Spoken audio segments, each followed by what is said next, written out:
Hello everyone and welcome to my little corner of the internet. My name's Michael and I'm bitten by a radioactive bug.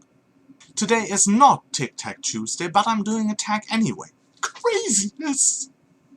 Vlogmas is giving me the opportunity to reduce the insane amount of things I'm tagged for, and one of the things I'm tagged for, and that is very wintry, is of course the Winter is Coming tag. That was created by the lovely Catherine Barker, a fellow booktuber from Serbia with a great taste of books, and I'm really looking forward to get into the questions. Number 1 is snow. It's beautiful when it first falls, but then it starts to melt. A book or series that you loved at the beginning, but then in the middle of it you realized you don't like it any longer. That was kind of hard, and I'm going with a choice here that's going to surprise you, and I hope that will be remedied in the future, because I'm going with the A Song of Ice and Fire series.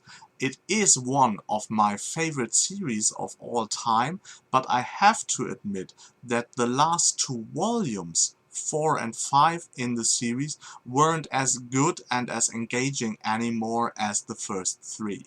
So I hope George R. R. Martin will improve the last 2 volumes again, and in the end I can say it was just like a little bit slumpy in the middle. But yeah, as it stands of now, I really loved the first 3 and the next 2 were just okay.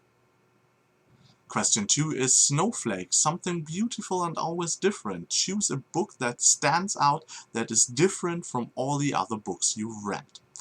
And that, especially this year for me, is definitely Ninja vs. Pirate featuring zombies by James Marshall. It is a novel with fantastical elements, but it's not like a straight up fantasy, a straight up steampunk, a straight up SF book that you normally see on my channel. So it has some kind of weird dystopian future kind of things that I normally don't go for, and it is really crazy and unique in itself. It's kind of a huge parody that comes off a bit juvenile in the beginning, but when you really look into it, it is a very, very good social commentary of many of the issues we have in modern society, especially with political correctness and how we deal with themes like race, gender, or disability, and it's really worth a read and a really unique book. Question 3 is Snowman. It is always fun to make one with your family. Choose a book that the whole family can enjoy. For me that's quite easy. It's Winnie the Pooh.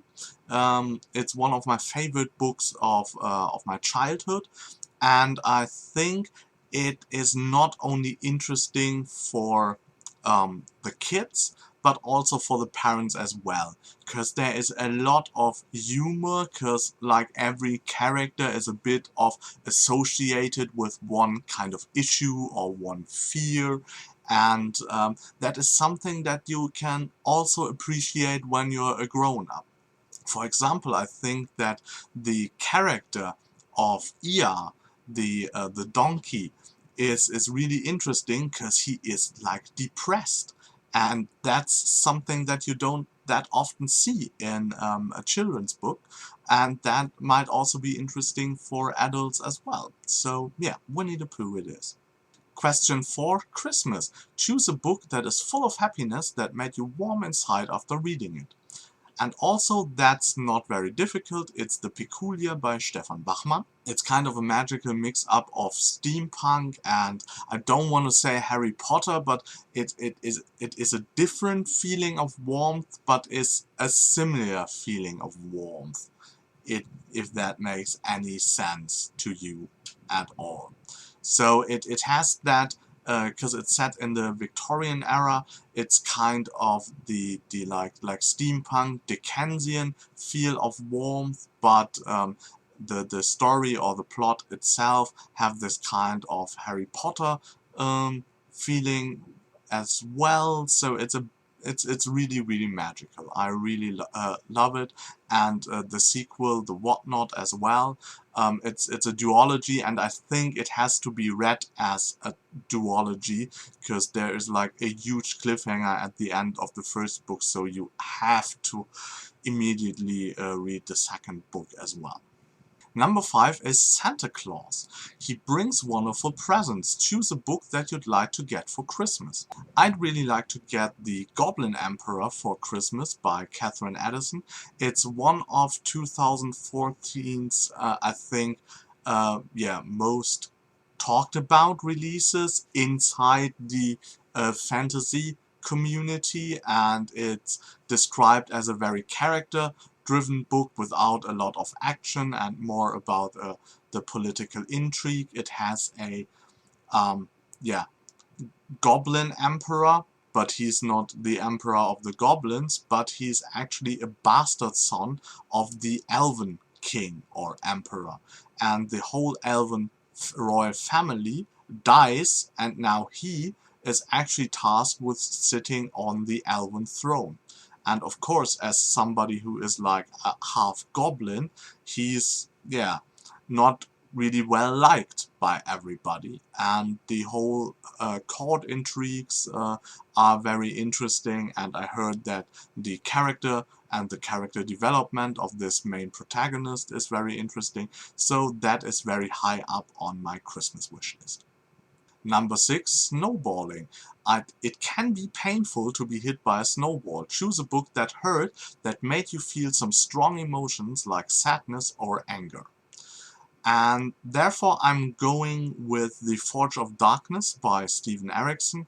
As you know, Steven Erikson is my favorite author. The Forge of Darkness is actually the first book in the Carcanos trilogy, which is a prequel trilogy to Steven Erikson Malazan Book of the Fallen. So to get you a little bit of an idea, he wrote the 10-book series, the Malazan Book of the Fallen, and now he also has a contract to write 2 more trilogies inside the same universe, and this first trilogy, the Carcanos trilogy, is actually set way in the past of the Malazan world, and we see the beginnings of the 3 Tiste races, very long-lived races, and therefore a lot of characters we will later on see in the Malazan Book of the Fallen are part of this as well. And Steven Erikson is a master in writing very, very cruel and very, very disturbing scenes, and I'm normally not someone who is affected a lot by that kind of writing, but Steven Erikson is really able to get me. And this one has like 3 very specific scenes where that I just carry around with me since a year now, since it's I think a little bit more than a year that I read the first one. Question 7 is Sledding. We all loved it when we were younger. Choose a book that you loved when you were a child. For me, there was a German series called Mackie. Mackie was a quill, I think it's called a quill. And he had some adventures, and the first one in it was Mackie in the Land of Milk and Honey, and I really enjoyed this children's book series. Number 8, Frostbite. Choose a book that you were really disappointed in. I'm going with Ancillary Justice here by Anne Leckie. This was the Hugo Award winner of this year, and I've read this with a lot of the other SFF booktubers, and although I think the others all liked it, it wasn't a book for me. I could appreciate some of the intellectual concepts, but as a book, as a story, the characters, the plot really fell flat for me. It didn't grip me at all, it didn't connect with me on any of the bookish levels, and I had expected more, because I think a book should not only offer intellectual engagement, but also should be able to tell a story that really grips me, and that didn't happen with that book. And number 9 is Reindeer, something that is dear to us. Choose a book that is of great sentimental value for you. And herefore I go with the Dragonlance Chronicles. I actually own a bind-up version of the whole Chronicles trilogy, and I really enjoyed this series. It is one of the few things that I actually reread occasionally to get me back to that kind of feeling. And yeah, I love my bind-up version of it, and it has great sentimental value for me. So these were the 9 questions of the Winter is Coming tag. Of course, I'm going to tag a few people as well. I'm going to tag Paul from A Common Touch of Fantasy. I'm going to tag Lindsay from Lindsay Ray. I'm going to tag Sarah from Books and Junk. And I'm going to tag Rachel from Rachel Taylor. Have fun doing the tag, guys. So, that's it from me today. I hope you enjoyed this tag. If you did, please hit the like button. If you want to see more of me, subscribe to my channel. If you want to know what's coming up on my channel, please look inside the description box. There's a little segment there called On the Horizon. I wish you a good day and hope you get bitten by a really good book too. Bye.